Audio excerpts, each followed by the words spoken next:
आज की कहानी भेड़िया और चरवाहा। एक गांव के पास घना जंगल था।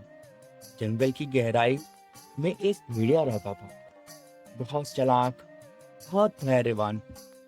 उसकी नजर रोज शाम गांव की तरफ जाती, जहाँ एक बड़ा भेड़ों का झुंड चरता था।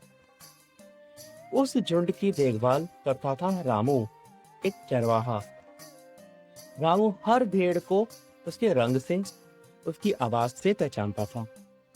सुबह जब झुंड को खेतों की तरफ ले जाता तो एक एक करके गिनता।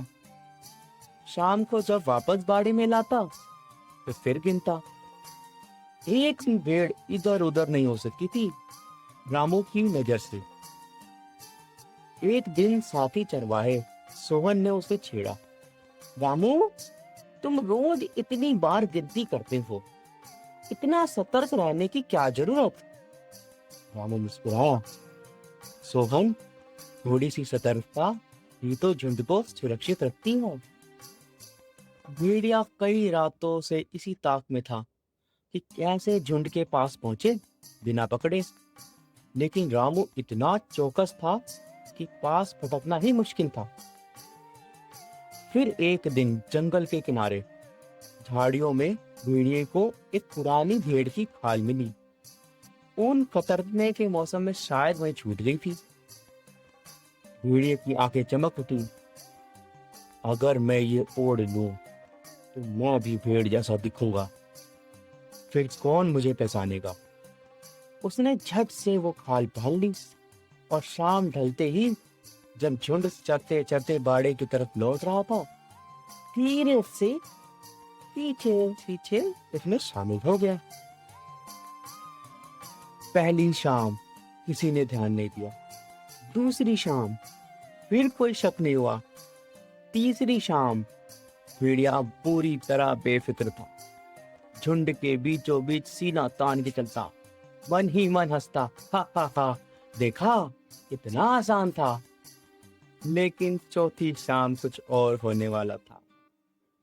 उस दिन गांव में मेहमान आने वाले थे और शाम के भोज के लिए झुंड में से एक भेड़ चुननी थी। अंधेरा घिर आया था।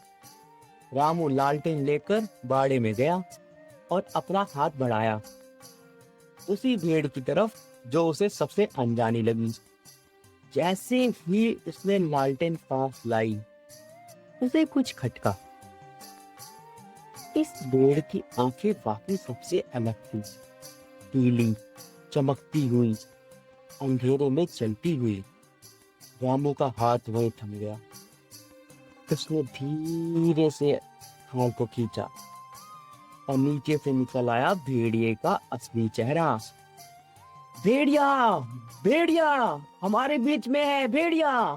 रामू की आवाज पूरे गांव में गूंज गई। लोग लाठी और मशाल लेकर दौड़ पड़े। भेड़िया डर के मारे खाल वहीं छोड़कर भागा, इतनी तेजी से कि पीछे मुड़कर देखने की हिम्मत ही नहीं हुई। गांव वालों ने उसे जंगल की सीमा तक खदेड़ा और फिर लौट आए। भेड़िया हाफता हुआ अपनी माद में जा छुपा। उस रात के बाद उसने फिर कभी किसी की खाल पहनकर किसी को धोखा देने की हिम्मत नहीं की।